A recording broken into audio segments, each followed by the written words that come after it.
tu as l'impression que plus tu pries, plus votre problème entre vous ne s'améliore pas. Le problème, c'est quoi? C'est que lorsque tu es une femme, vous êtes une femme, tu es une femme de prière, d'accord? Tu es une sœur, tu es une maman qui prie, tu es une personne qui craint Dieu et qui cherche Dieu dans la prière. Lorsqu'il y a un conflit relationnel entre toi et ton mari, généralement, ce que les femmes font, c'est quoi? C'est qu'elles vont passer le temps dans la prière, priant pour que Dieu change cet homme-là.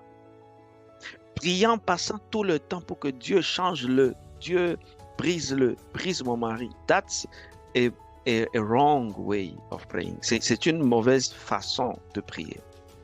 Ça montre que tu ne sais pas en fait l'importance, tu ne comprends pas comment Dieu répond dans la prière. Et vous allez voir aussi, l'homme va faire pareil. L'homme, quand il y a un problème, il va donc passer son temps, surtout les hommes de prière, les hommes qui prient là.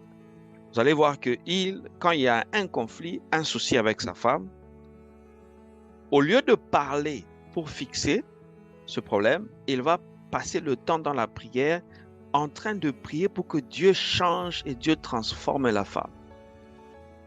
L'intention est bonne, mais c'est une mauvaise façon de prier. La maison se construit par la sagesse. Une ville se bâtit par la sagesse. Un pays se construit par la sagesse. Quand on lit la Bible, tout ce qui concerne bâtir, construire, élever les murs, c'est le domaine de la sagesse.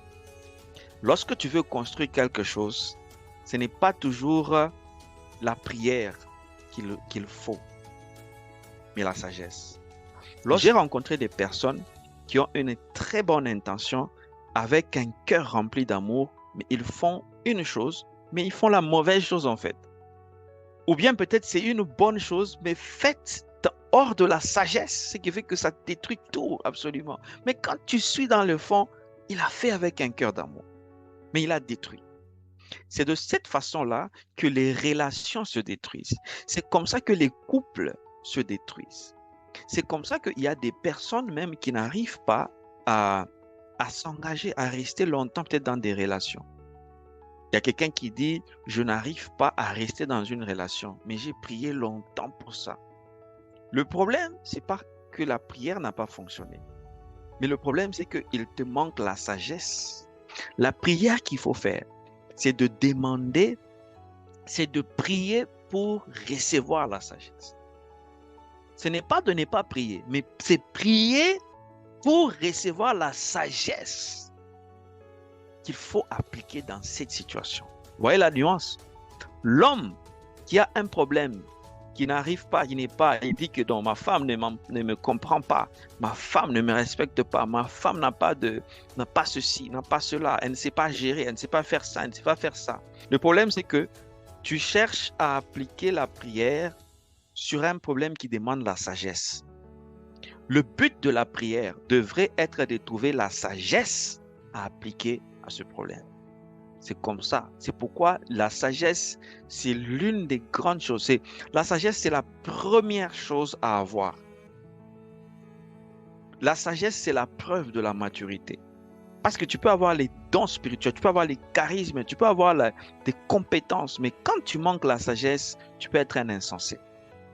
Tu peux être grand de taille, grand en âge, mais quand il te manque la sagesse, tu es un enfant en fait. Parce que quand tu ne sais pas résoudre des problèmes, et très souvent on regarde, quand un problème surgit, on regarde comment les gens se comportent. Vous allez voir qu'une personne qui connaît la parole de Dieu, qui prie, qui est grand en taille, en âge, mais regardez comment il résout les problèmes. Et vous comprenez que sagesse moquée, c'est-à-dire que niveau de sagesse très faible. Et c'est ça le problème. Donc, c'est pourquoi Paul, quand Paul écrit aux Éphésiens, il demande quoi? Il dit que je prie pour que vous puissiez avoir la connaissance, que vous puissiez grandir dans la sagesse de Christ. Paul parle trop de la sagesse de Christ. ce qu'on appelle the mind of Christ. C'est-à-dire que tu dois prier pour la sagesse dans beaucoup de situations. Très souvent dans les problèmes de gestion des finances, ce n'est pas la prière qu'il faut, c'est la prière de sagesse qu'il faut demander. Très souvent dans la gestion des relations, gestion des familles, gestion même dans ton travail quotidien, c'est la sagesse qu'il faut. Quand tu as un problème et que tu demandes la sagesse, quelle sagesse je dois appliquer dans le problème, tu vas te rendre compte que tu vas en fait résoudre le problème. C'est ça le pouvoir de la sagesse. Prochainement, quand tu vas prier, quand tu vas demander, quand tu as jeûné, quand tu demandes que Dieu te donne la sagesse. Parce que la sagesse, c'est la grande clé. Et la Bible dit que le commencement de la sagesse, c'est la crainte de Dieu. Si quelqu'un manque la sagesse, dit la Bible, qu'il la demande, qu'il prie à Dieu et qu'il la demande. Ça, c'est Jacques qui nous dit. Les Proverbes nous dit que le commencement de la sagesse, c'est la crainte de Dieu. Quand tu crains Dieu, la sagesse commence à monter en toi, commence à grandir en toi. Que Dieu te bénisse et passe une excellente semaine.